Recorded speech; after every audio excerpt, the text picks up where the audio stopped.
Saint Teresa of Avila famously said that it appears that God himself is on the journey. Um, and so if that's true, if the sort of the intelligence that's orchestrating the universe is itself continuing to evolve, then we certainly, as a microcosmic reflection of that intelligence, have plenty of room for growth.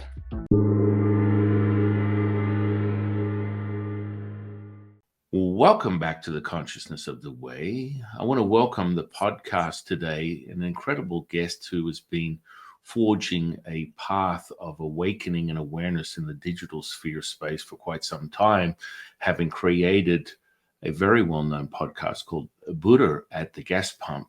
And this has really taken attention from a lot of the spiritual community and has created a relationship for many to want to look further deeper into who they really are. He's mastered many different states of awareness in other wisdom teaching. I want to welcome Rick Archer. How are you, my friend? Good. Thank you for inviting me, Sam. It's a real pleasure. It's a real pleasure. So let's go back in time as if we are Marty and Doc Brown. Let's go back a little bit and let's discover and look at more how you got to this point where you felt it was your duty to help share consciousness with the world, because it's really you're kind of ground zero for a lot of this stuff on social media. Yeah. Well, I suppose how far back you want to go, but I have a feeling that a lot of us who are interested in this stuff have been interested for many lifetimes. I believe in reincarnation.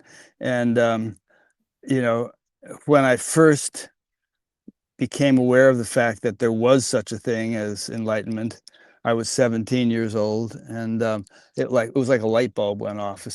I was driving down what is called the Post Road in Fairfield, in Westport, Connecticut, with three friends in the car, and we are planning to take LSD. And a couple of friends had already taken it, and I hadn't. But my friends in the back seat were reading from Timothy Leary and Richard Alpert's book on the Tibetan Book of the Dead, and they mentioned enlightenment, and I was like, enlightenment? Yeah, that's what you're supposed to do, in this lifetime. So, then long story short, I fooled around with drugs for a year and dropped out of high school and got arrested a couple of times. But finally, I realized that wasn't going to do it for me, and I decided to learn to meditate. And this was 1968. And so there's some interesting stories. I got around to learning to meditate, but I did. And I just had wonderful experiences from day one, and started practicing it regularly, and have been practicing it, without fail, at least twice a day ever since then. Um, and I became a teacher, and we're talking about transcendental meditation. I became a teacher after about 2.5 years of practice, and, plunged into that full time, and became, if I may say so, one of the most successful teachers in the country at that time. And part of the teaching was that, this is good not only for you, but through you, the influence you will radiate, it's good for the world. And, if enough people did it, then we might have world peace. And so that was always part of my motivation, that, it's not just, what's that John Donne poem, no man is an island, ask not for whom the bell tolls, it tolls for thee. So none of us are disconnected, everything is interconnected. And if, to use a simple analogy, if you want a forest to be green, I'm sitting in a forest here, the trees have to be green, each individual tree. And you can't spray paint the forest, which would be kind of an analogous to using some kind of political or economic monkeying to try to make a better society. It has to come from within each individual. And if each individual is using their full potential, then society will flourish. And we wouldn't have, who was it? I heard Aldous Huxley the other day. I heard a quote from him. He said, um, he listed a bunch of problems. He could have mentioned climate change, but this was the early 1950s. But he mentioned war, famine, disease, all these problems. And he said, these aren't problems. These are symptoms. They're symptoms of the fact that people aren't in touch with their true nature. They haven't realized their true inner potential, some such phraseology. And I very much believe that. I've always have believed it most of my life. So in one way or another, teaching meditation, or now doing this, one of my deepest motivations is to enable people to get in touch with their true nature, and thereby not only benefit their own life, but through them benefit society. Absolutely, my friend. I mean, you watched the evolution, you engaged in it consciously back in the 60s. I mean, that was kind of at the tail end of, the Beatles exploring psychonautic experiences that would reframe the music industry forever with incredible magical, I mean, they're just offerings, really. Yeah. How they were created, into what detail, many of my friends who are real fanboys are just like, you have no idea what it takes to create that type of music back in those days. And kind of like realize that east meets west, but to what detriment? This idea that the electric magnetic potential, we're looking for that center point, we're looking for that absolute, that unification, but where does it lie 30 years later for you and me? I've been in this space for probably over 30 years, teaching alchemy, internal alchemy, from a Taoist perspective. This has sort of changed from a psychotic episode that would be sort of translated into needing my services to exercise energies 30 years ago, to now someone wakes up having an enlightened moment where they're speaking to aliens and they're channeling the Palladians, so they open up a YouTube channel and get 30,000 followers. It's changed tremendously. I think it's amazing. But I also think there's still moments for growth, and I refer to it more as there's a level of spiritual bypassing that goes on, where they end up becoming too detached from this experience that is the human being. That's a good point, and one that's very dear to my heart. I feel that, I mean, people throw the word enlightenment around, and words are only meaningful or useful if we agree upon their definition. If we mean different things by a word, then we're not really communicating with each other when we use those words. And I think the word enlightenment is a word which has a ways to go in terms of arriving at a universally understood definition. And I tend to avoid the word because it has this sort of static, superlative connotation, like it's some glorious shining light on the hill that you reach and then you're done and you can't go beyond that. I don't think there is any end to spiritual growth, or to growth in a broader sense. And when I say spiritual growth, my definition of that, and again, a lot of things I'm expressing here are just opinions. I'm not proposing these as gospel truths, just the way I've come to understand things. Spiritual growth to me is holistic, and that means that you can't, if you have attained some kind of awakening in consciousness, and yet you're an abusive person, an alcoholic, or really lacking in certain human values, then that to me is, my friend Mariana Kaplan wrote a book called Halfway Up the Mountain: The Error of Premature Claims to Awakening.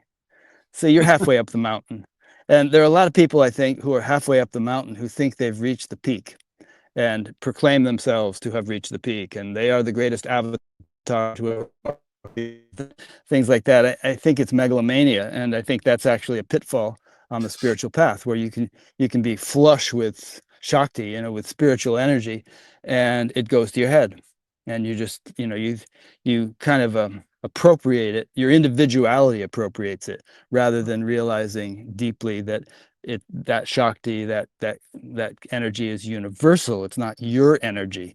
You're just a little light bulb transmitting it to whatever extent you can.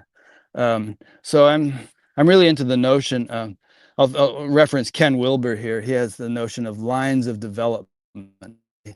There are lines of development that we always have. One is that we all have. One is the intellect, then the emotions and the senses and consciousness, and quite a few other lines he mentions. And these lines can be disproportionately developed. So you can have quite an advancement along the consciousness line and yet still be quite stunted emotionally or behaviorally in certain ways. You could be a great intellect and yet not have a heck of a lot of consciousness. So all these lines can be, out of sync with each other. And I like to think of the goal not just to attain realization of your innermost nature, pure consciousness, but to holistically develop all aspects of life so that you are really a fit representative for that divine consciousness and able to be of great benefit to the world and not end up using it to just gratify your own desires or rip people off from their inheritance money or things like that. And I'm referencing specific examples when I say things like that. Yeah, yeah. I mean, it is in my opinion, they take the detachment part and they don't reattach as everything, as all things, as the Brahman cosmic consciousness is the Chigo that we refer to it as Chigo, Mhm. where it's just an embodiment of mind, but not a wholeness that requires no participation of your own. And that's where people get a little distorted because the body is the ground zero for your anchor to your spirit's experience, conscious development. You must be able to balance those energies. I mean, you and I are unifying right now with that charge of energy because it's a truth that goes beyond words. That I love the way you spoke about that earlier. Yeah, the body, or Jesus said, the body is the temple of the soul. So the body is, we could say, a sense organ of the instrument of the divine, a sense organ of the divine. It's an instrument through which anything is experienced. Whether you're eating breakfast or you're making love or you're paragliding or whatever, or you're experiencing higher states of consciousness, the body is involved in those experiences, and you wouldn't have them without a body, or you'd have some kind of experiences perhaps with a subtle body and not a gross body. But here on earth, in our gross bodies, the body is the instrument through which anything is lived, and especially higher states of consciousness. So if we aspire to experience those states or stages, it behooves us to take care of the body, first of all. And um, and you said about Brahman. Brahman means great in Sanskrit. It's considered the totality, the ultimate reality. It's all inclusive. There's a saying, Brahman is the eater of everything. So it's said to be, and it's said in the Upanishads that thou art. That's what you are. You are that totality. And so you mentioned detachment. Some people emphasize detachment, and there is actually a whole branch of Vedic knowledge, Sankhya, which kind of emphasizes that, and the world is separate from the self, and so on. And that may be true in one's experience at a certain stage, but eventually one realizes that there's just one unified wholeness, and you are that, and it's inclusive of everything. And so there's no question of being sort of detached from the world. You are the world, or the world is you. and and it's divine. It's not just dumb stuff. It's it's God really in manifest form, and then there's God in unmanifest form, and the two are kind of the two legs of your experience. Yeah, I mean, I love the way we correlate the evidence within someone's individual path of self-realization that may come in the form of Brahman. Furthermore, within the Taoist path, it's referred to as the Wuji, the primordial mother, the void. Hmm. That is the creation of all things. And from a metaphysical Taoist perspective, there's a very very simplistic ascension and transcendence of that state. And when you identify with something, it becomes more and more distant from you, like an undulating flame.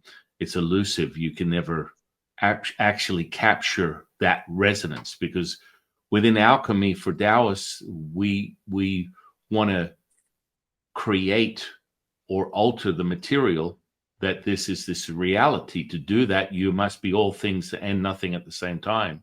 That is a cultivated practice. So highest level of awareness is the mother.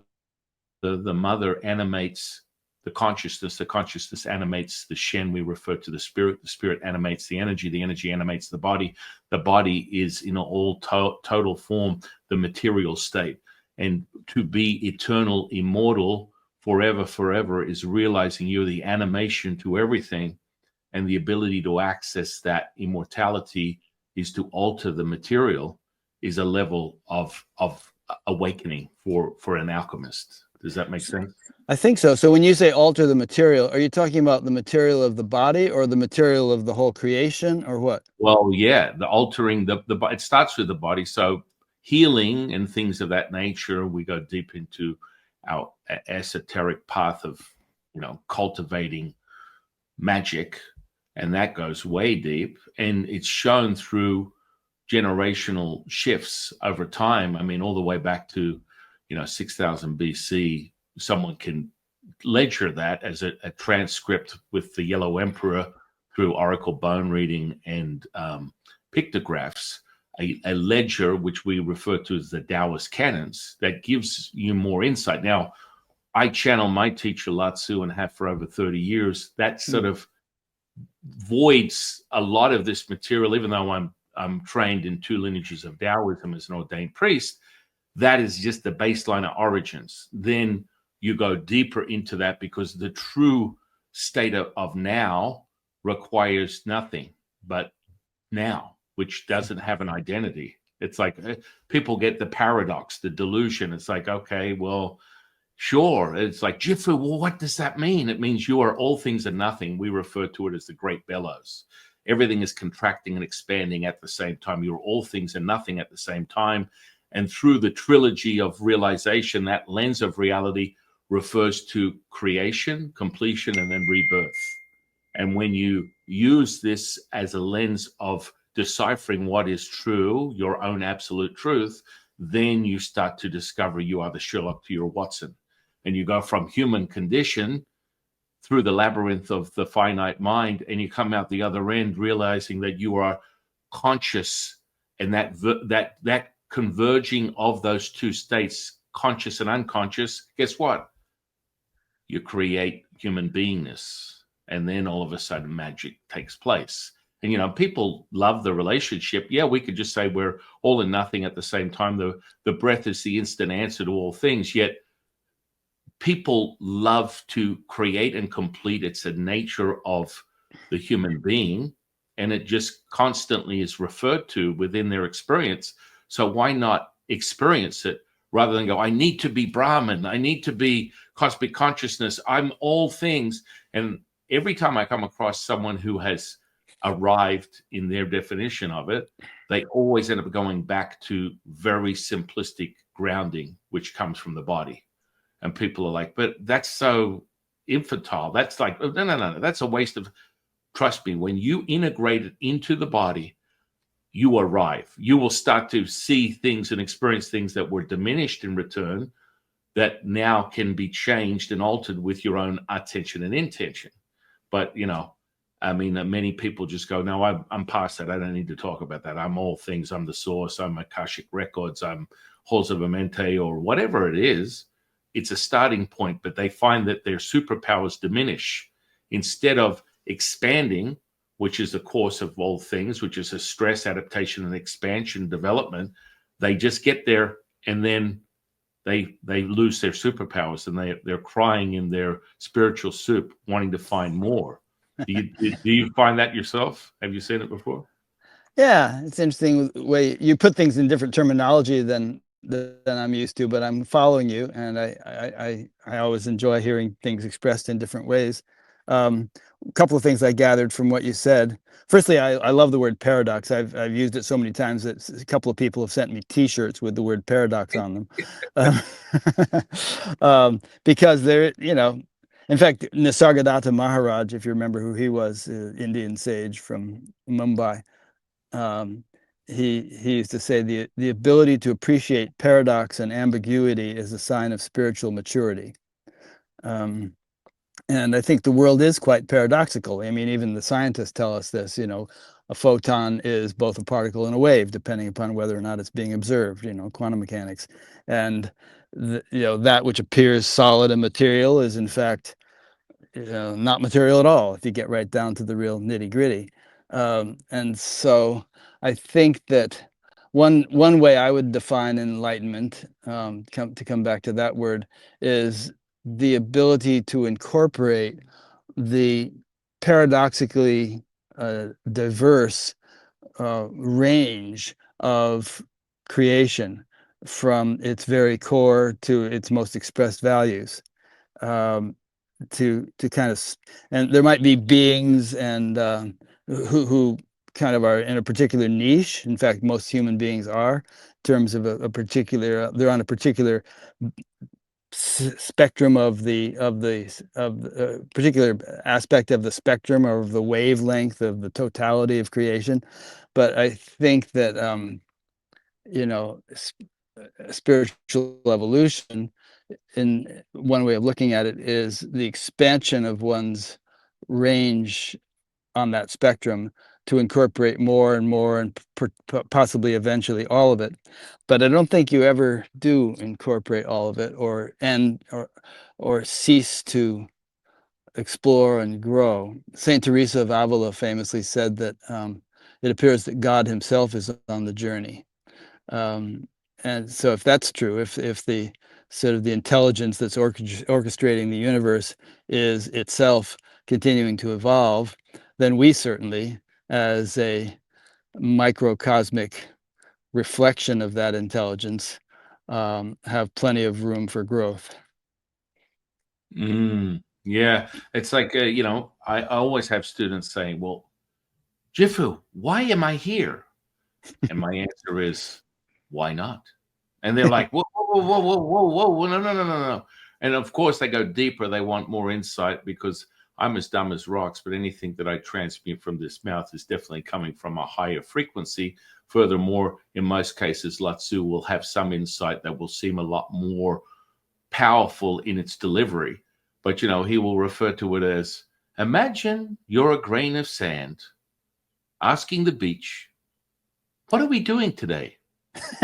Fall back into the beach and be realized. And then I go, wow, you can't make this stuff up. And I mean, that charge you and I get from that commune, that unity, that is the very pulpated, tangible state that is a unification. And, shout out to one of my parapsychologist friends, we refer to this as psychokinesis. You are embodying the biofield, and you are beyond the words. You are the feeling. The feeling is the answer. If you're thinking you're not knowing, if you're knowing, you are feeling this state, and you can't distort it. Whereas the finite mind will distort most things. And of course, then we get back into the path of me, myself, and I. And all of a sudden, we're not third person, first person, no person. We are very much caught in the Chigo. And then that's where people get in between the head and the heart from an alchemical perspective. When we really go deep into the process of cultivating, this is very much a tangible state. We refer to it as Fajun, the substance. And when you hold that, if we go back to the simplicity of Taoist metaphysics, it's everything is the true self, or Shen, which is what we call spirit, will show itself through attention and intention. The ability to create will then develop what we call this thing called energy potential. And energy is vibratory, frequential, and ultimately holds resonance. If you can hold that, oh, yes, it will be yours. Oh, yes, it will. And of course, that's where manifesting teachers just love to bleed out into this spiral of different courses and things and exercises that you can manifest your wildest dreams, and it's a great start, but you have to be embodied as whole. So the energy potential has to be, from a Taoist perspective, regulated within the Dantians, which we refer to as the energy elixir field. And that is a process, that symbiosis from the one state. You're dancing between yin and yang, finding that unified state, the mother. And when we find it, we reveal what we call Wu Wei, effortless action, effortless effort. And that's that beautiful place where it's serendipitous, synchronistic, and it's just good to be you. Yeah. Jesus, of course, said, "Seek ye first the kingdom of heaven, and all else should be added unto thee." So you don't want to just manifest. You want to manifest from a state in which, or from which, the things you manifest will be worth manifesting. What you manifest may not really be in your best interest. I don't know if that directly addressed what you just said, but it's part of it. Well, yeah, I mean, people get pursuant of this exterior fringe benefits of the personality that will consume you. You are a consumer, not a creator, and that's what they get misguided with that. And when you create from wholeness, which is the definition of healing, when you are one, you are singular, you are all things and nothing at the same time, which blows people's minds, you have the opportunity to realize that the glass is either half empty or half full. And that's the simplicity of all of it. There's a line in the Bhagavad Gita which goes, Yogastha Kuru Karmani, which means established in yoga or union, perform action. And this was a bit of advice given to somebody who was kind of unable to reconcile his heart and his mind and to act because he wasn't in a unified state. And so, in the second chapter, the advice comes to, first transcend the duality, and then established in the unity, engage in the duality from that foundation, and then right action will spontaneously flow. Shazam! That's where things collide from an alchemist perspective, a Taoist alchemist. This is the sun, which is the light. The heart is the earth, which is the information. The lower dantian refers to the moon, which is the merging and the evolution of primordial mother. That pulse is a constant. Everything else is a wave that is transitory and permanent. And just like a firework, it has a crescendo. It pops off, and then it will fall back and basically deconstruct into itself, which is where people get caught up in that material, thoughts, feelings, and emotions emanating from the body, which is still a dance in what we call the spiritual baby shit, where they're going between energy and the body, which is just a slower, distorted state of energy, instead of realizing that true Imperium Dominion maestro of that comes from the spirit, and the spirit is animated by the consciousness is animated by the mother, and you are all these things. But there's a progression so that you can slowly microdose yourself and don't have some psychotic episode where you're unable to ascertain what's going on and you just go off with the fairies for the rest of your natural born life. And that's okay too. But most people want to have some sense of self, if that makes sense. Yeah. Yeah, I like the idea of microdosing yourself. I mean, I think integration is an important word in this context. You can have all kinds of powerful experiences, but then be unable to function, and or to become needing to withdraw from the world and just sort of stay in your room because the world is too much for you or something. But I think at every stage, you need to integrate. In fact, there are a number of qualities you can consider. There's integration, purification, because the body continues to body and mind need to be purified to be adequate reflectors of what we're talking about. Wait a minute, how does it go? Integration, purification. I don't know. There's about 5 different qualities. I was gonna. Anyway. for this to be a living reality, what we're talking about here, there has to be integration, and you should be able to, theoretically be in cosmic consciousness or whatever you call it, and land a 747 in a snowstorm if you happen to be trained as a pilot. And it should enhance your ability to land the plane, not impede it. And so I think that one way of looking at spirituality is not as a retreat from the world, but as a means for greater effectiveness in the world. In fact, another quote, another verse from the Bhagavad Gita is yoga karma sukoshalam, which means yoga is skill in action. You should be able to become more skillful as a result of spiritual practice. And I say these things because a lot of times you don't find this being the case. You find that, you know, people, they kind of can't hold down a job, or they're having kundalini symptoms and they're living in their mother's basement, and there's just a lot of difficulties people go through on the spiritual path. But I think it helps to at least entertain these concepts so that we don't rationalize our dysfunction as being some spiritual attainment, um, but in fact, aspire to be integrated and be more effective, and so on, while at the same time, um, and as a result of um, furthering our spiritual development.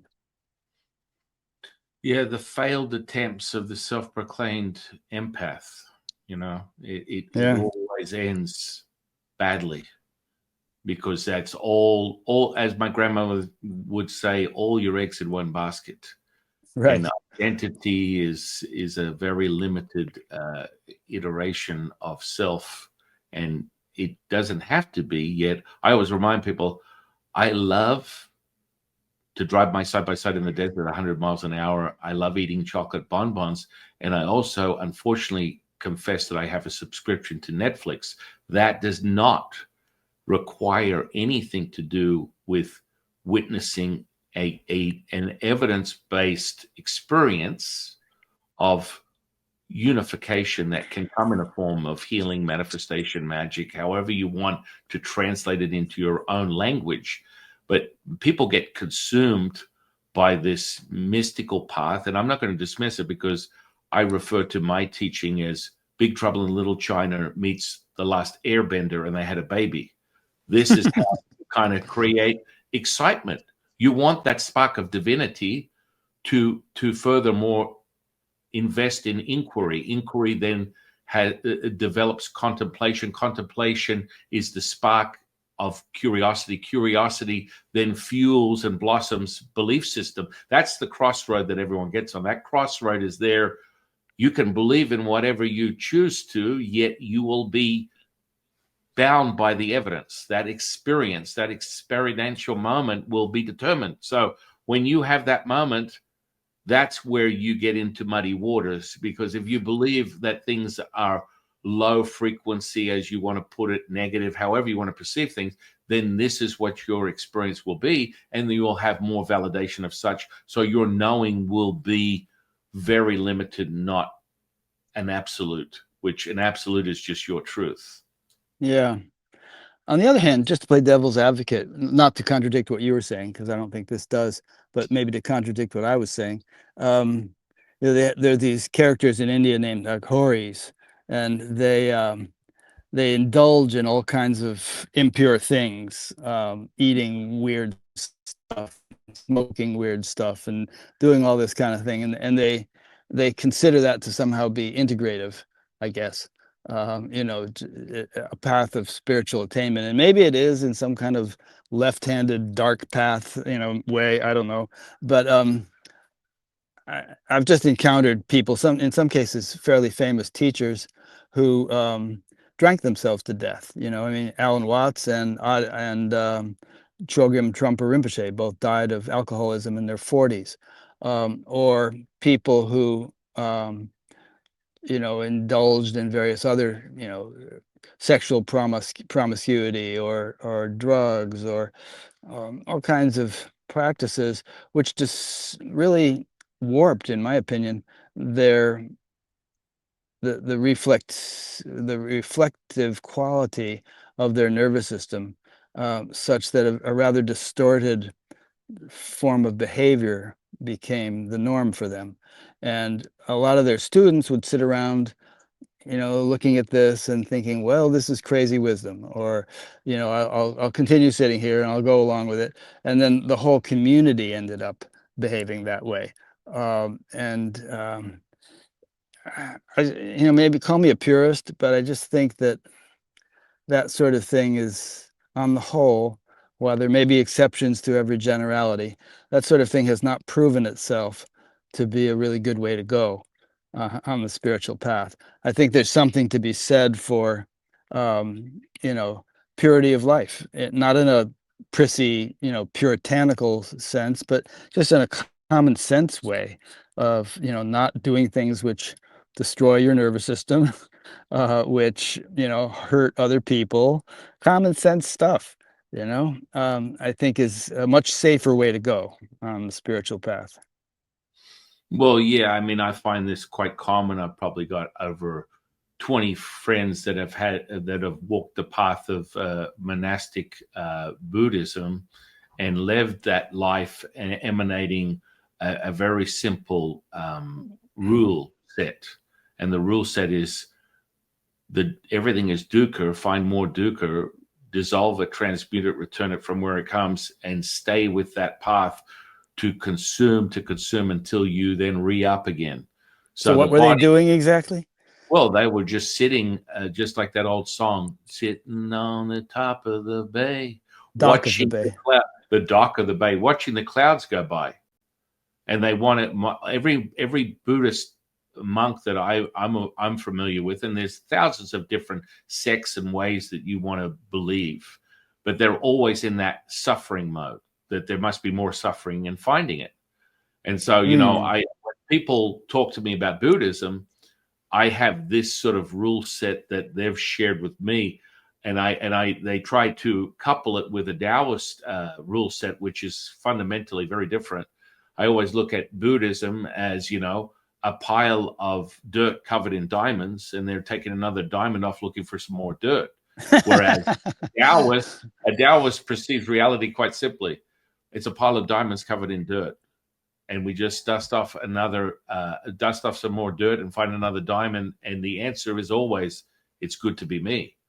And so when you feel into that, all of a sudden things change. And again, it's a perception thing. And what is your evidence that makes it so? And it's all individual.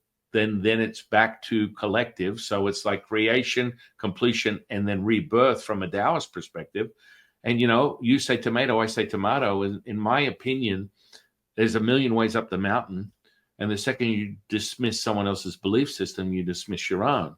It's just from my own experience, many of my Buddhist monk friends have that same path of mundane misery, looking for more mundane misery. Now, maybe you have a different insight. I would love to hear from you and what you perceive as your path of self-realization. Well, um, firstly, I'm not an expert on Buddhism by any means, or on anything for that matter. I mean, I'm just learning myself as I go along. But and I'm sure that's probably not a completely fair characterization of Buddhism. I've seen Buddhists who, like, the Dalai Lama, for instance, and some others that I've interviewed who seemed like pretty happy guys. They didn't seem like they were wallowing in dirt. But um, if it were a fair characterization, I guess I'd rather be a Taoist than a Buddhist, because, you know, I think that we have a natural tendency, as all beings do, to seek greater happiness. And I mean, it's evident in every moment of our lives. If we're sitting, and if I'm sitting here on this bench and all of a sudden a parade came marching by, or an elephant or something, I would think, whoa, my mind would just go to it, because that's interesting. That that provides some fascination. Um, and all the traditions, at least most of them, have told us that deep within is a field of ananda, or bliss, or great happiness, or kingdom of heaven, or whatever you want to call it. And if that's there, then moving in the direction of that should result in greater happiness. You move toward a light and the light gets brighter. And so that has always been my experience on the path from day one of learning to meditate. I found it to be very enjoyable, and doing it regularly, and it started to infuse into my life 24/7. My life became a lot happier, and I mean, as far as drugs are concerned, I began to feel better all the time than drugs had made me feel temporarily. So I completely lost the desire for them. Um, so I really think that, whereas, yeah, the spiritual path has in many traditions been characterized as austerity and suffering and, beating yourself with birch branches or whatever austerities people have performed. I wouldn't be good at it doing it that way. And personally, I see it from my own experience and the experience of many others as a path of greater and greater light and joy and happiness and fulfillment and intelligence and creativity and all things. And of course, life is going to throw you curveballs. You may get cancer, you may have a car accident, whatever. But having been on the path for some years, if one of those things happens, you probably would be able to handle it a lot better. I mean, I have a friend who a couple of years ago had a very serious car accident, and she broke a lot of bones in her hip and ribs and ankle, and had a concussion, all kinds of things. And emergency room, they didn't give her proper pain medication, and it was all these gunshot people were coming in and getting first priority and stuff like that, and it was like a hell realm. But she said that, on a deep level, she was just in peace, despite the fact her body was in great pain and there was this terrible atmosphere around her. There was an inner um, serenity that was never perturbed by any of that. So I've perhaps rambled a bit here, but I just think that ultimately, if spirituality is not for the sake of making life a happier experience, then why pursue it? And I don't mean happiness in some hedonistic sense, as some people might define happiness. I mean it in terms of just real, genuine inner contentment that is not dependent upon external circumstances. You win some, you lose some, but that inner contentment abides. That's the wholeness, my friend, which I always Hmm. remind people does not require your participation. And that's where people are like, what are you talking about? Well, you can have your cake and eat it, but there's a state of that embodiment that requires, in Taoist alchemy, a conditioning for it to be so. So I can operate in my personality and then bear witness to something that would be considered supernatural, superhuman, a miracle, something in a parapsychologist state of awareness that is beyond this material. And I've been witnessing that for over 30 years. I guess it's like my favorite movie, Oliver Twist. You want more, boy? Yes, sir. May I have another? And you just keep repeating the experience because that excites me. That's what fires that divinity, and you become whole. You become just that. You are bliss, and Yeah, that will but you be probably the. don't have to go through your day reminding yourself of that. It Oh, no, becomes no. your default state. Yes, You yes. don't, like, just like you take a shower in the morning, you don't walk around all day thinking, I am clean, I am clean, I took that shower. It's just, the benefits of it, or the food, the breakfast you ate, its nutrients are getting into your system without any conscious effort on your part. That's the way this should be. Yeah, but you condition yourself to that. When you become aware, all of a sudden that becomes the default. You're not sitting down like, 30 years ago in the lotus position, lighting incense, calling in your angels. That is the now moment, and you can feel it. It's visceral, it's kinesthetic, it's somatic. And Yeah. that way you're like, okay, the barometer we refer to as the body, the tuning fork to your reality, is that ledger. It's measuring all these experiences, or exactly the purpose of the body would be a nil, a zero, nothing. There's no purpose of being here if you're not supposed to experience this incredible journey. Yet most people would prefer this horrible place called Earth. I'm only coming back here once. I'm never coming here again. And that's I guess that's a story and a cycle from many spiritual experiencers that they identify with that story, and it's generally, you know, laden with like fear mongering to some degree, and that's okay. That's an expression of yourself, your personality, an emanation of that.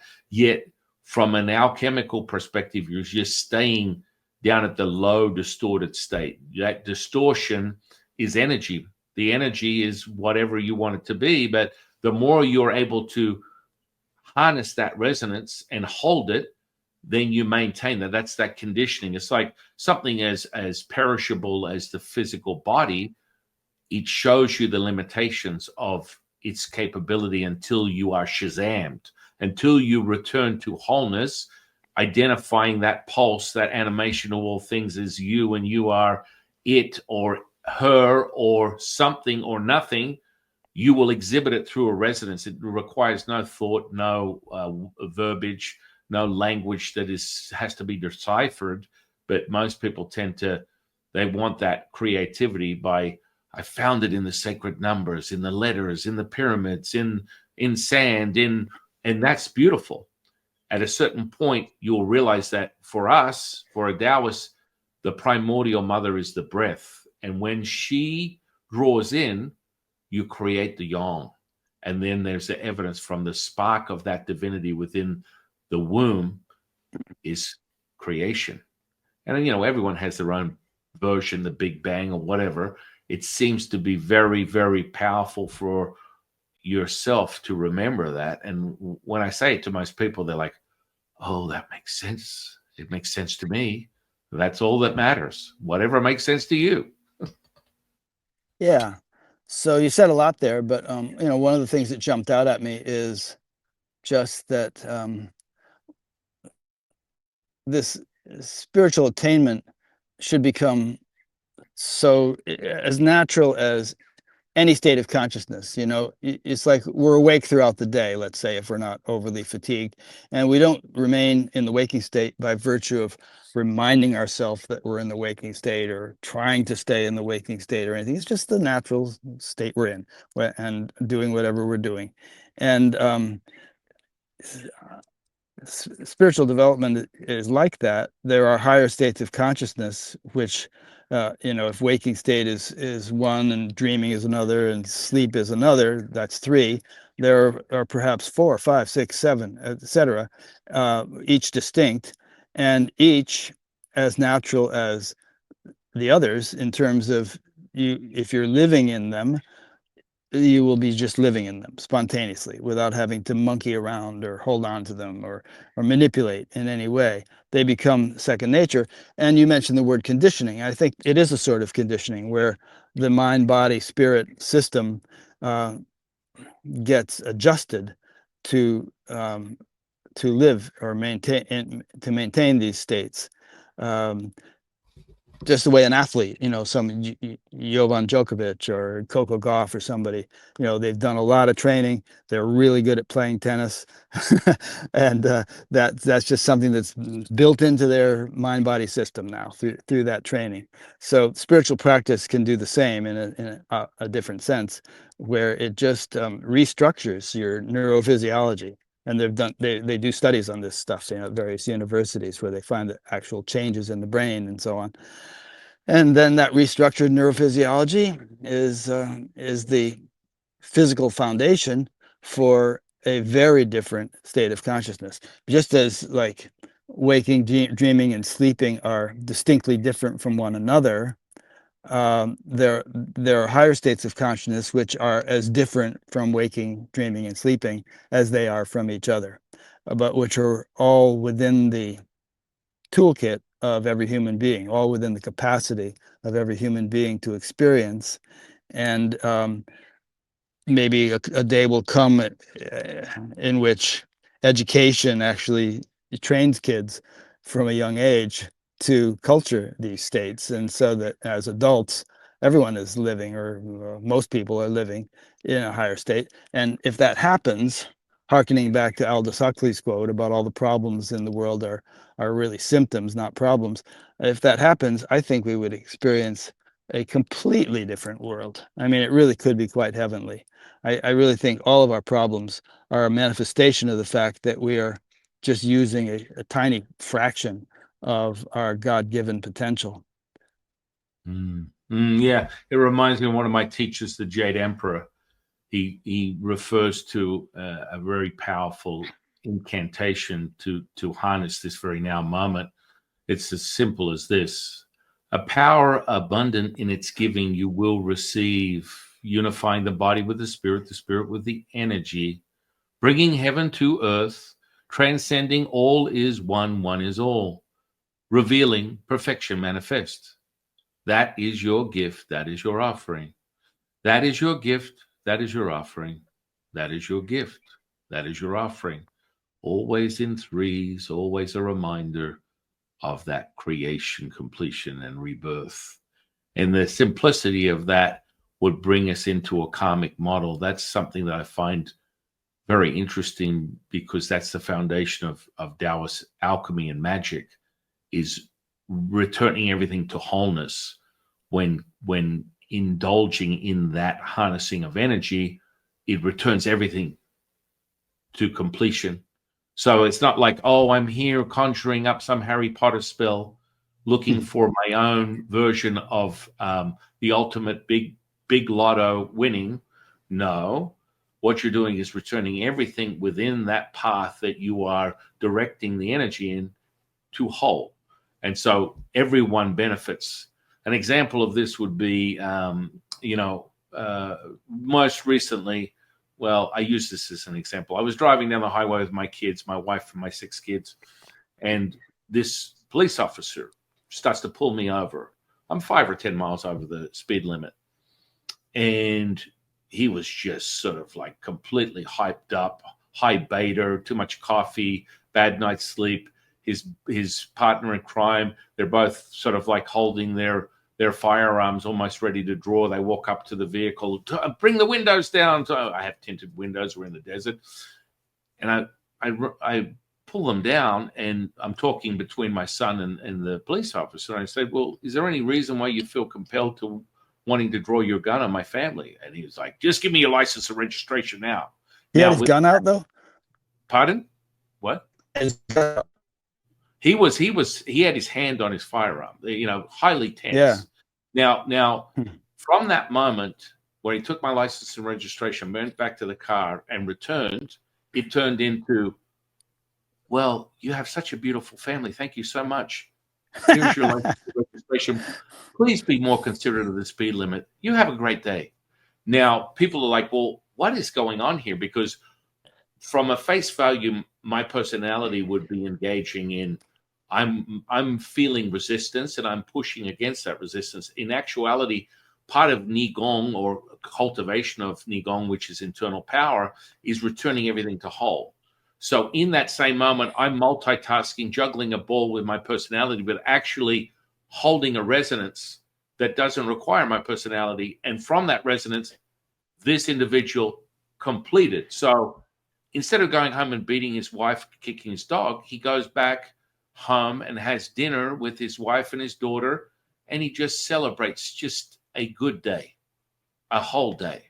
And that is just what is part of ultimately helping others find themselves. And it doesn't require me going, oh, by the way, I transmitted that resonance that made you feel this way, and you created this whole different reality from just feeling whole, because you weren't being subject to this limited conditioning of the thoughts, feelings, and emotions. And this is where we refer to the resonance precedes you. So when you go to a gathering for a Dalai Lama or a Sadhguru, someone who's from face value is supposedly evolved at a high state of awareness, you don't have to say anything. You just feel it. You walk out of there with your heart open, feeling completely blissed out. And you're like, I don't know what's going on, man. I am as high as a kite, because this is a cultivational state that, if met with someone that is completely returned to their absolute knowing, you will experience that. And quite frankly, from a Taoist,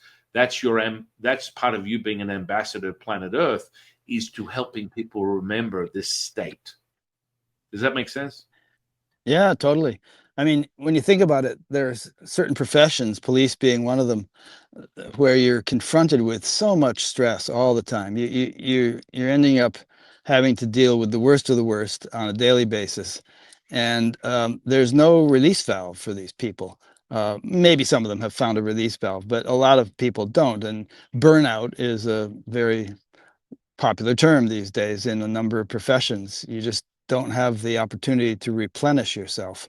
I think more people have, more veterans have died by suicide than have been killed in combat in recent years, because they just get so traumatized and they don't have an opportunity to heal it or unwind it. So this is in kind of an epidemic in our society. There's such a large percentage of the population on some kind of medication for anxiety or depression or these things, um, and the society is a bit like a pressure cooker that seems like it could blow sometimes. So your experience with the policeman was an example of somebody in a mellow state who helped to defuse the tension for somebody and for that policeman in that circumstance. Um, and this is what we were talking about earlier in terms of the possibility of world peace. I think if the if the number of individuals in a society who are at peace within themselves grows sufficiently, it'll have a ripple effect, and everyone will start to feel better without even knowing why. And there are a number of examples of this in nature. For instance, in the heart, apparently there are about 1% of the cells are called pacemaker cells, and they beat in synchrony, and they get the rest of the cells in the heart to beat in synchrony. By virtue, they kind of set the pace. They're like the conductor. Or in a laser, if even the square root of 1% of the photons in a laser uh, become synchronous, then the other photons somehow entrain with them, and the whole thing becomes as if one coherent photon, one beam of light, a laser.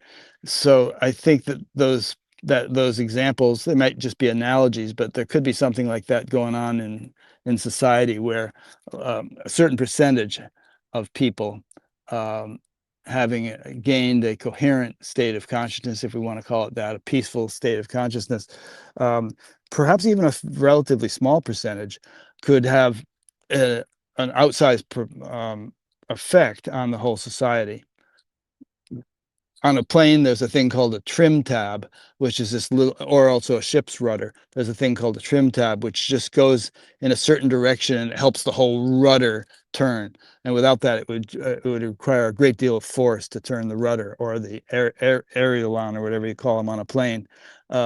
So spiritual people could perhaps be like that trim tab, which helps to change the trends of society, even in a rather unseen way, because they're operating on a subtler, less public level.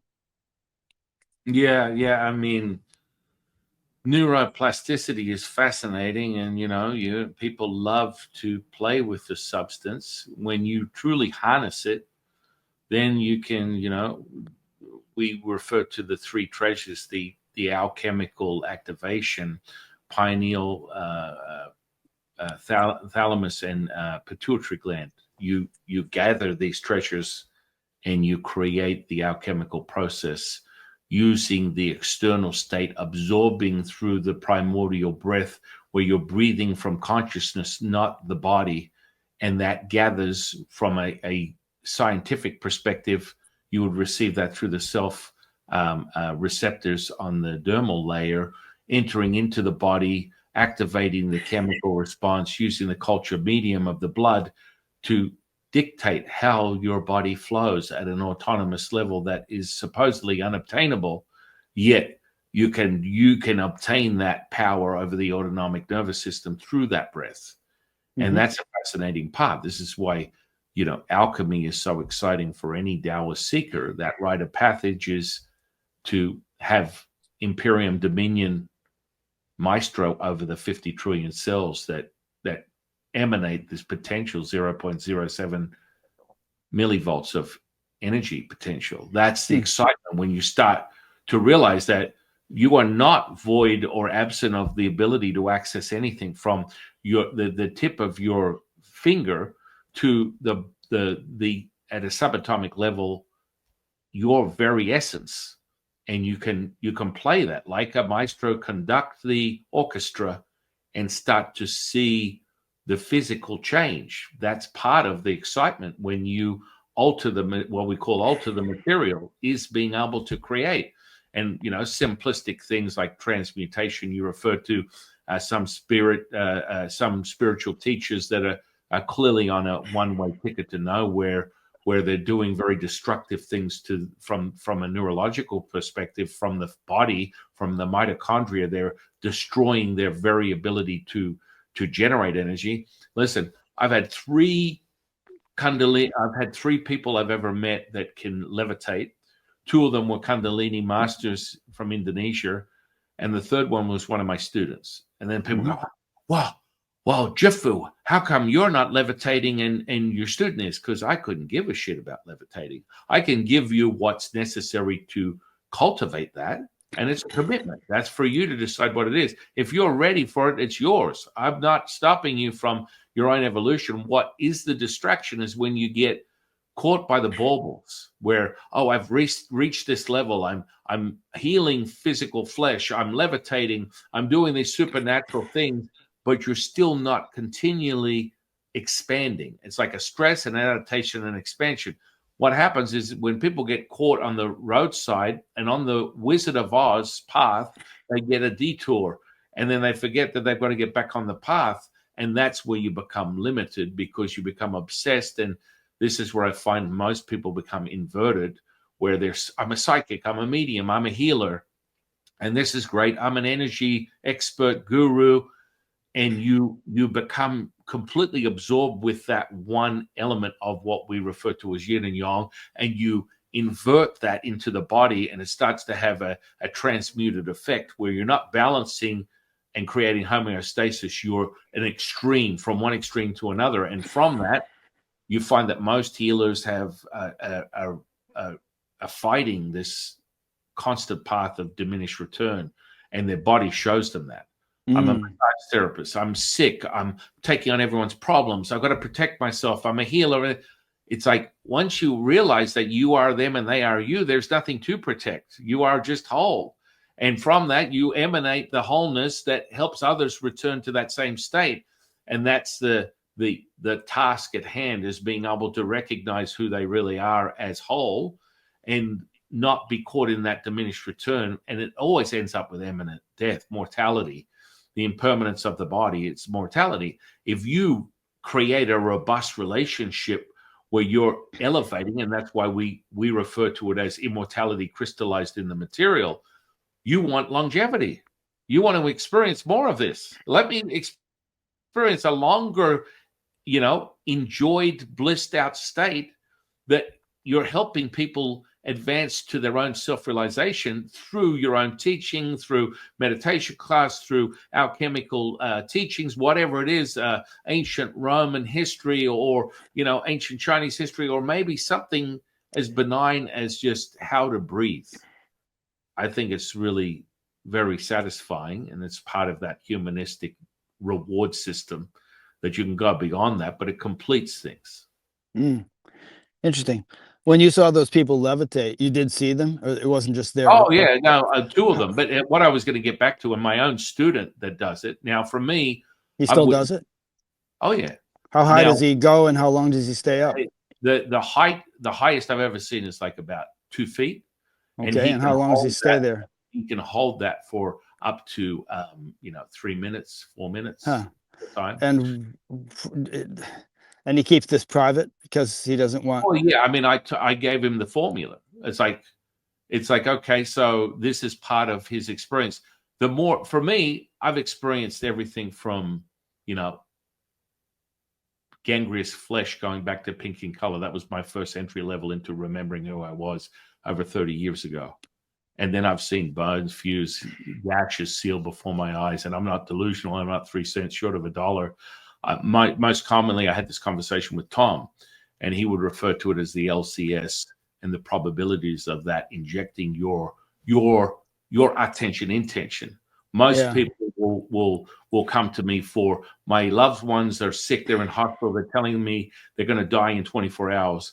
And all I do is inject the probability of change through a communication with their loved one that was in a coma. And all of a sudden miracles happen where, oh my goodness, they woke up, their vitals are regulated, and it's a whole new day, and it's normal. Mm-hmm. Now, I've been watching this for over 30 years. It's like it's past, oh, that was a coincidence.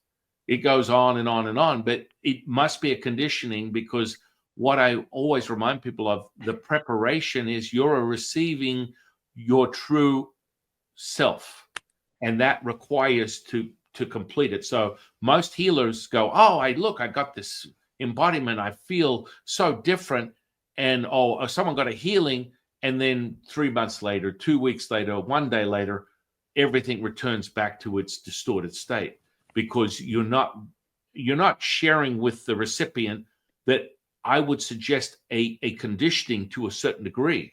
And it's up to them. They can witness a miracle. They can be a recipient of a miracle. Yet will it hold its test of time will be determined on the individual's own belief system, not the one that they tell you, I believe in God, I believe in Buddha, I believe in universe. It's what they truly know to be true in the dark, wet-ass hour in the back of their mind will determine whether they hold that resonance or not. That's it. It's as simple as that. And the more that they remember that they don't have to do anything, it becomes very simple. I mean, it's like people are like, well, what did you do to get that to happen? I thought it for 1 second. It was like literally 1 second, because it's a cultivation. You understand through your own cultivation what may have taken you 30 years ago a tremendous amount of time to get into that state is what you're living in right now. You're breathing. Right. Your inaction and action is holding that charge and that energy, and it's so exciting. It's exhilarating, and you don't have to play this sort of game where, I think what's most common right now, which is really disappointing, quite frankly, from a personality perspective, is when people become obsessed with the OBE, the NDE, and that's the only way they're going to find enlightenment. And furthermore, there's a big movement of spirit, what they call sleep paralysis, which is an awakening moment that can be moved into an all here and now, all encompassing moment that you can start to operate. But most people want to really shut down the body, and there's a process to doing that. And it's lucid dreaming. Yeah. And right. But the sleep paralysis part is, in my opinion, concerning. Now, when I was getting back to the levitation part, not my student included, the two other masters were devoted Kundalini masters with over 20 years experience in cultivating this energy. Now, let's be very clear. They were assholes. They had nothing to do with their spiritual enlightenment. They weren't like, oh my goodness, they were consumed with the trickery, the mastery of this one state, which will always consume the body, including, you may have heard of a guy back in the day called John Chang, who was Magnus of Java. He was one of the very few people that were recorded back in the 80s being able to, perform telekinesis and other forms of pyrokinesis, where he's setting things on fire. And he was actually sought after through this system called Mo Pai, which was a cultivational practice which really consumed your life force. And anyone that ever comes to me with that form of Nigong, I always let them know there's only one outcome. And John Chang was the example of that, was imminent death. He died in his 60s, and it was a trail of very, very distorted states where he had to hold on to his dear life until the last breath. And it was because he was consumed by the trickery. And that's okay. That's fine. You can burn your candle as bright as you want, but if you light the other end, it's going to, the fuse is short. It will eventually diminish. So it's like, what is long lasting, what is permanent is your immortal, eternal self. When that animation is accessible. Then there's things that are more universal that do not come from, I just want to be known as the next coming of Jesus. Because I'll be very honest, when I first experienced this stuff 30 years ago, that went through my mind for probably about a week. I was like, I don't want to share this with anyone. I want to be the guru. I want to be the all-knowing. But it was like a progression where I went from physical obtainment, being in the form of bodybuilding and powerlifting, to finding meditation for the first time, stopping sound for over 20 minutes, and then moving into channeling my teacher. And then it was literally one thing after another, what these new spiritual people would call, awakening after awakening, breaking after breaking. And furthermore, as you get to that level, then I witnessed, I was accessing clairvoyant senses at will, being trained in, distant healing. All this stuff happened within 7 days. And I was like, holy moly. Then I had what they called a dark night of the soul for 5 or 7 days, where I had every thought, every feeling, every emotion.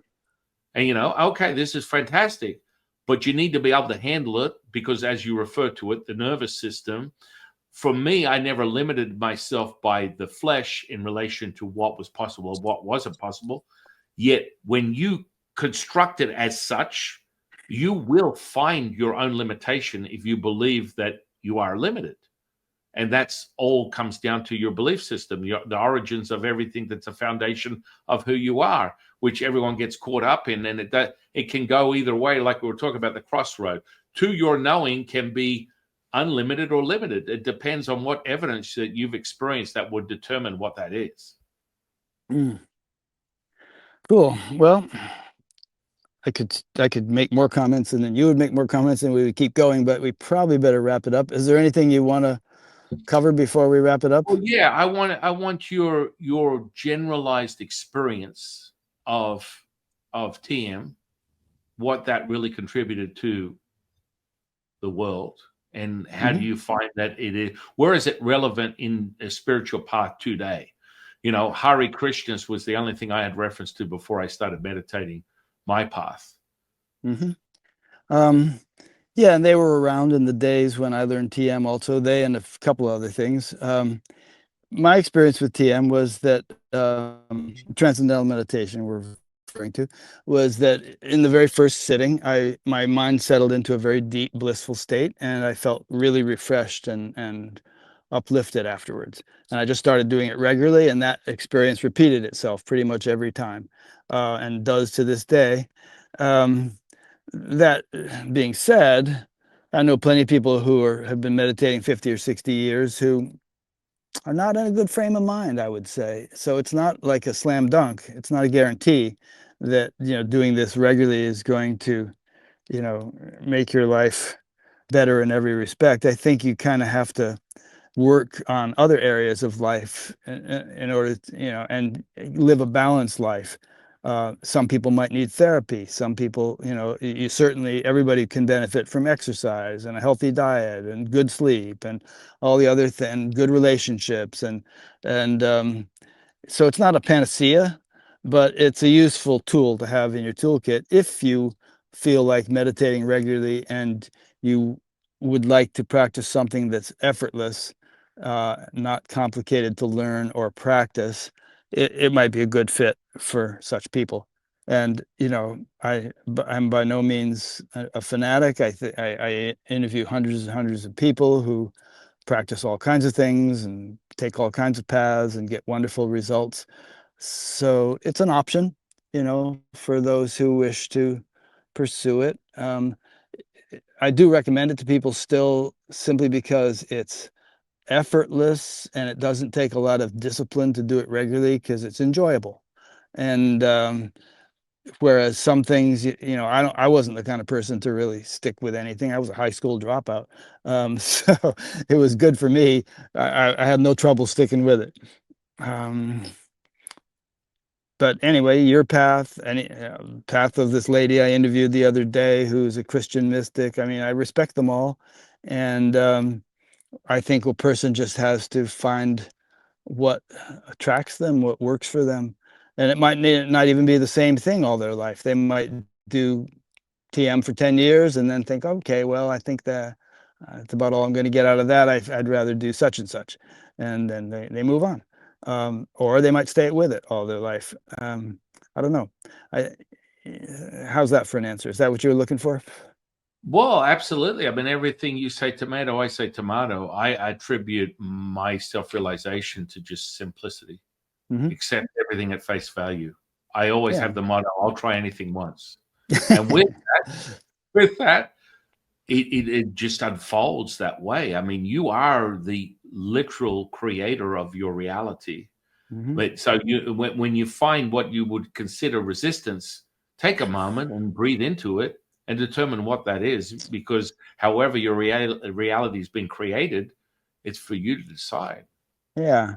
And to quote Jesus again, he said, seek and you shall find, knock and the door shall be opened. So I think if one just has the initiative or the motivation, if they think that there's something about this whole spiritual thing that appeals to me, I want to find out what it is, then do something, learn something, read some books, see some lectures, look at some YouTube videos, and find out what seems to resonate with you, and then do it and give it a try. If it doesn't seem to work after a while, then maybe it's not the right thing. Maybe you should try.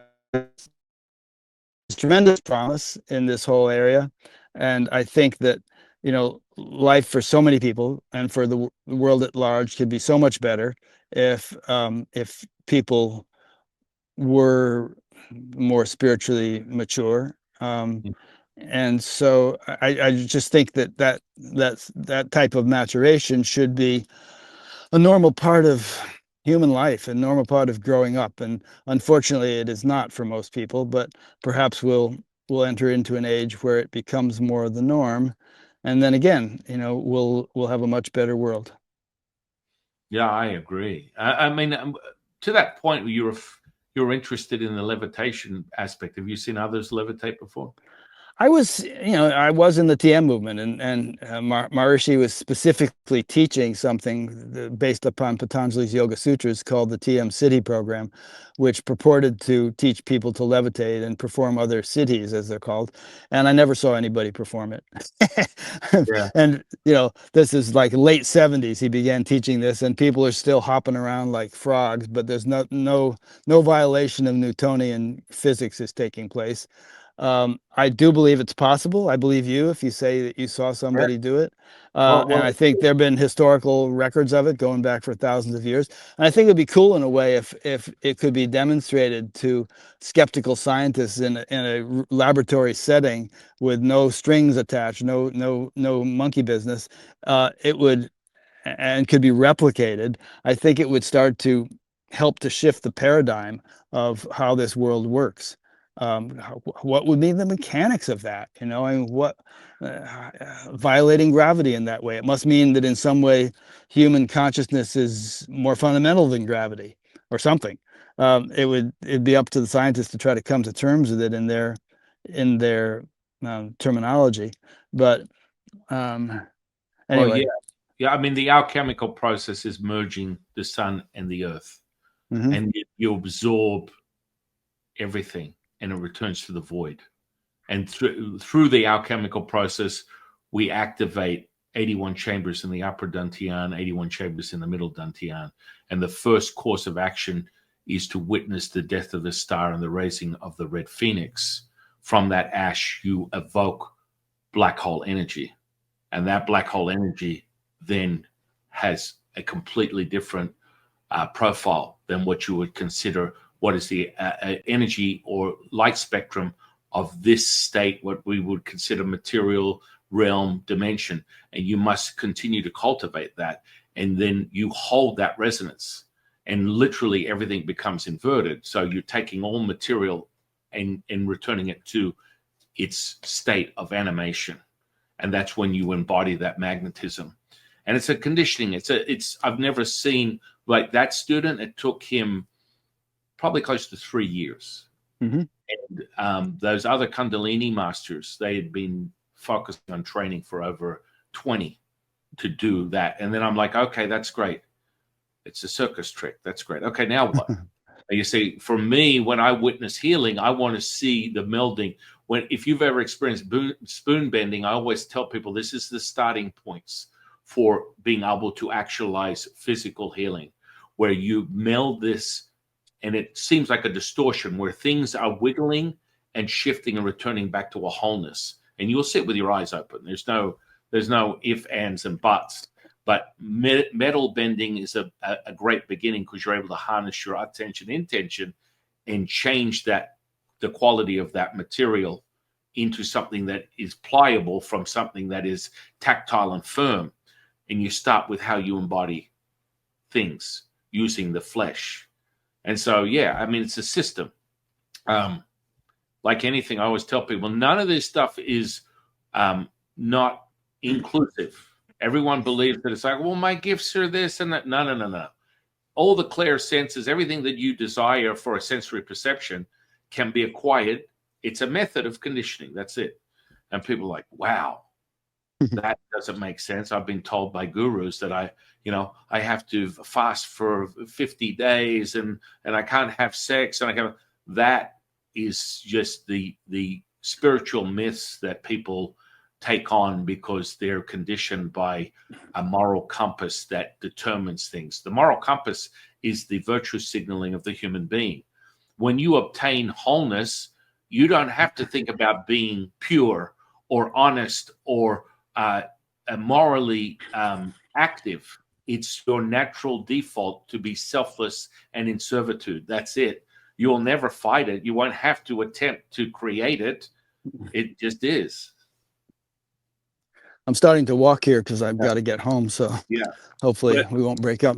Sure. And I mean, yeah, that's from my findings. That's what I experience. And it's just a conditioning like anything else. It's whatever you want to put into it, you will receive something that will hold that tune, that resonance.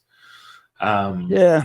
I mean, Jesus did all these things purportedly, walking on water and healing the sick and raising the dead and turning wine into water into wine and all this stuff. I mean, who knows? I mean, they didn't write stuff down for 100 years after he died, but maybe presuming he did those things. I don't think we would write it off as a circus trick. It's sort of like maybe it was a demonstration of his potential of what's possible for a person to do, and it would catch people's attention more than him just saying stuff. So he might have done it as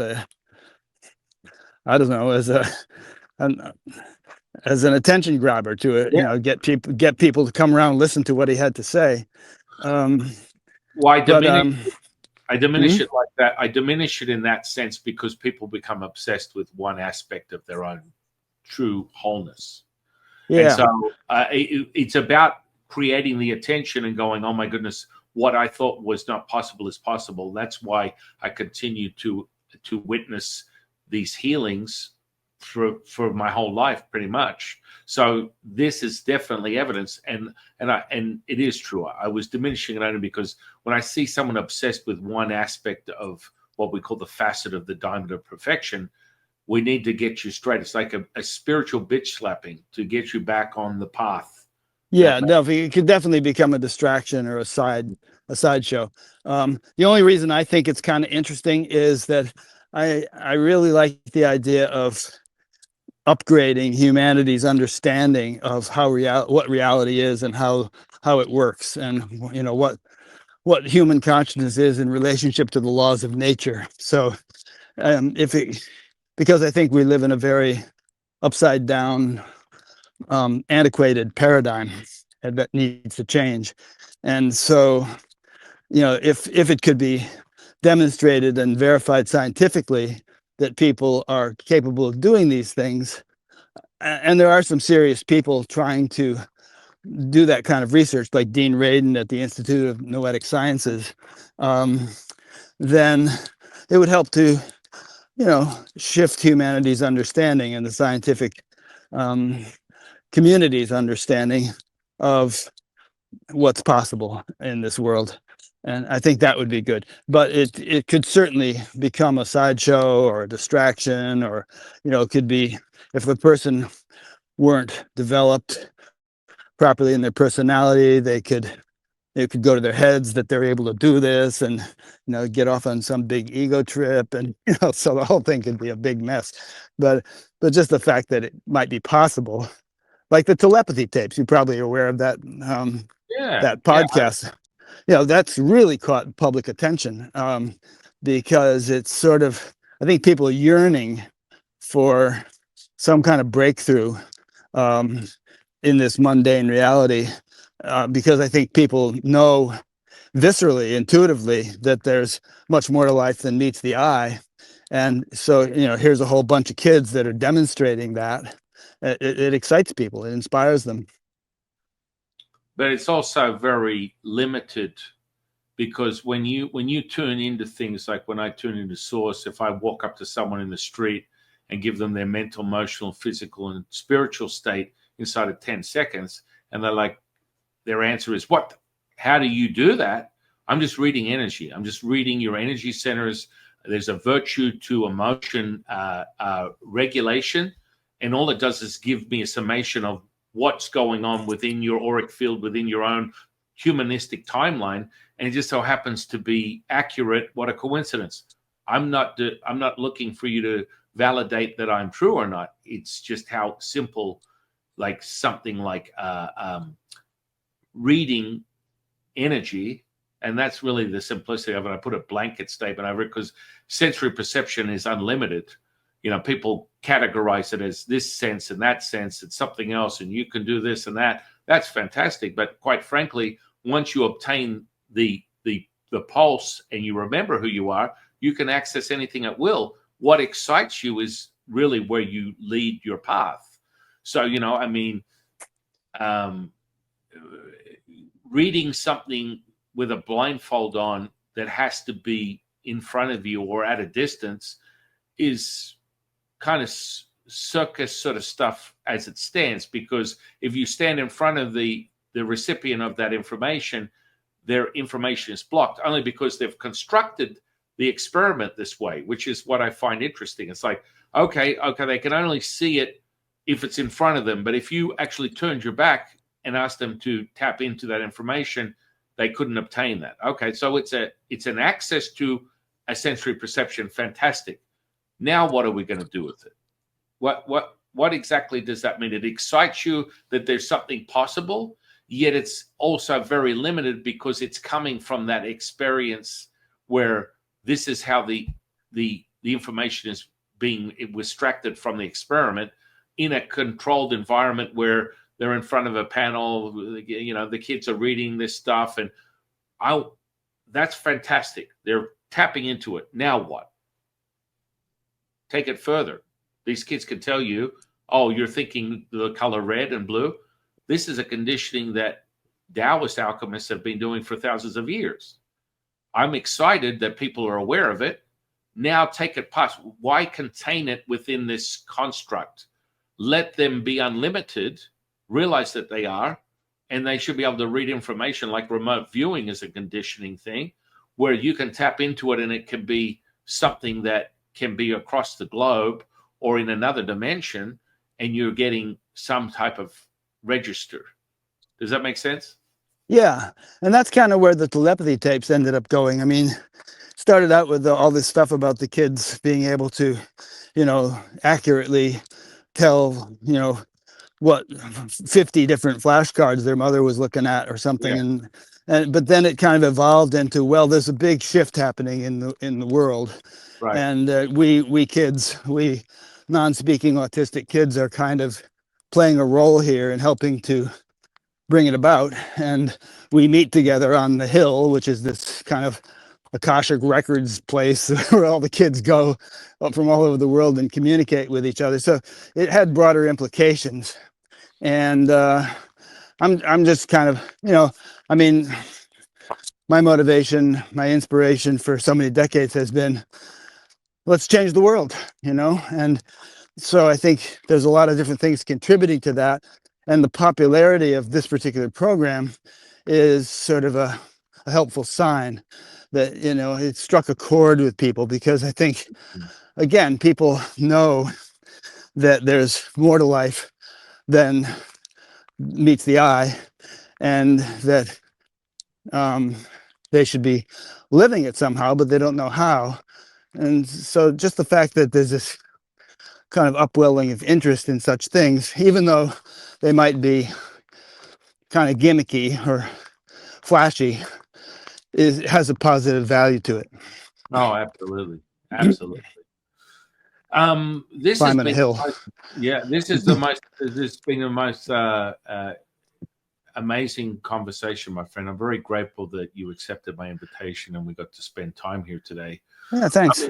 I'm going to put your social spirit interweb under this podcast, and I'm also going to ask you one last question. What is your definition of spiritual consciousness? Oh, well, that's kind of what we've been talking about all this time. I'd say that, well, it's spiritual consciousness exists whether or not anybody experiences it, just the way gravity exists, whether or not anybody understands how it works, or if there are other universes, they exist without our being able to detect them. But practically, spiritual consciousness doesn't do us a heck of a lot of good if we don't experience it. Just like, let's say you have won the lottery, but you don't realize it, and your lottery ticket is in a sock drawer someplace, and you're begging on the street and starving. So you're actually a millionaire, but it doesn't do you any good if you don't get that ticket and cash it in. So, there's this tremendous potential that people can actually tap into, that they all have within them, and it's just a matter of tapping in. So I think that's really what the game is all about. As I first intimated when I was a teenager at 17, realizing, oh, there is such a thing. That's what I want. So all the unhappiness in the world, all the wars, all the hunger, all the problems, they are just like that guy who's won the lottery and doesn't know it, and he's living in a tent under a bridge. People need to wake up to the possibility that they have this incredible birthright and could be living such a more interesting and fulfilled life than they are living. And it's just a matter of getting that ticket out of the sock drawer and taking it in to the 7-Eleven where you bought it.